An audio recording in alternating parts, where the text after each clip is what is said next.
we are on the second part of chapter 11. Remember, Mr. Morales had just talked to the principal, and Mr. Ananopoulos had just talked to the principal. Once he was alone, Mr. E began to mutter something I couldn't understand. I did hear the word failed.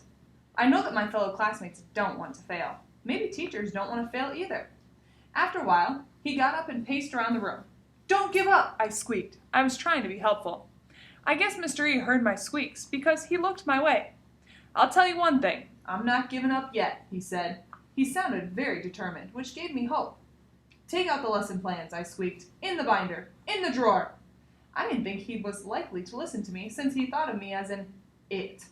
But surprisingly, he marched over to the desk, opened the drawer, and took out the binder.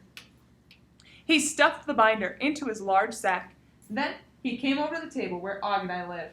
"You have it easy," he said. "You're just the classroom pets. Everyone loves you, and you don't have to worry about tests." Then he stared out the window. His shoulders slumped. He sighed once or twice. After a while, I couldn't stand it. "You can do a better job," I squeaked. "Try, try, try." Mr. E looked at me and almost smiled. "Would you like to switch jobs with me, Humphrey?" he asked. I think it was the first time he used my name. "I could sit in your cage and take naps, and you'd teach the class," he said.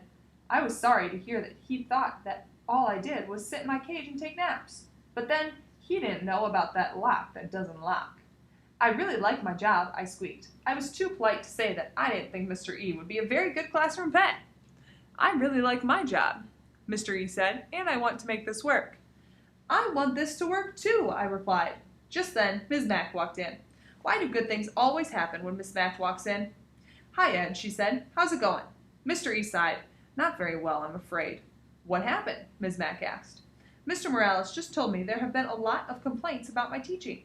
Too much noise, not enough homework, and Mrs. Brisbane doesn't think about following her lesson plans," he explained. "Are you?" Mrs. Mack asked in the friendliest way possible.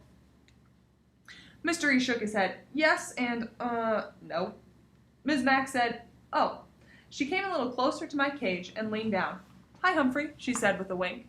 "I really want to be a teacher," Mr. E said. "There were no job openings, so I signed up to be a substitute." "That's how I got started," Ms. Mack said. "Yes, and if she hadn't, I wouldn't have my wonderful job." "I've never told anybody what happened," Mr. E said. Ms. Mack smiled. "I'm a good listener." Mr. E nodded. "Okay. Listen up, Og," I squeaked to my neighbor. "Maybe we'll solve the mystery of Mr. E." "Boing, boing," Og agreed. "My first day as a substitute was a nightmare," he said. "I tried to teach the kids, but they wouldn't be quiet, wouldn't sit down, wouldn't listen to a word I said. When I tried to give them homework, they threw paper at me." "What?" I squeaked. "That was rude, rude, rude."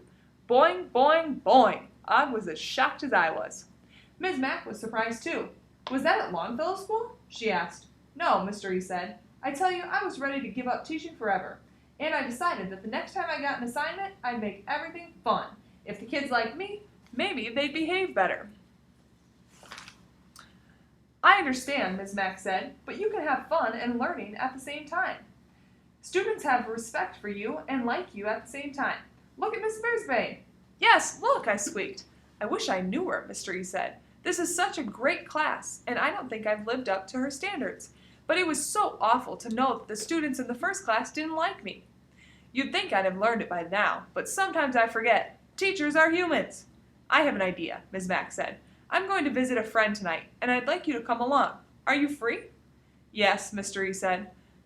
But I have to prepare for tomorrow." Ms. Mack smiled mysteriously. "I think you can do both." Who do you think they're going to see? Before long, they were gone. Og, I'm sorry to say I thought Mr. E just didn't care," I told my friend when we were alone.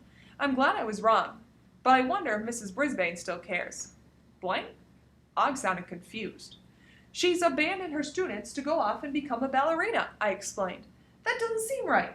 There, I'd said it. I love Mrs. Brisbane with all the heart a small hamster has to offer, but I had to admit I was pie-whacked by her behavior, and a little disappointed, too. I guess Og was disappointed too, because he dived into the water and splashed wildly. I'm not one for splashing, so I hopped on my wheel for a good long spin. Humphrey's Detectionary. When you solve a mystery, you might learn some shocking information. involving badly behaved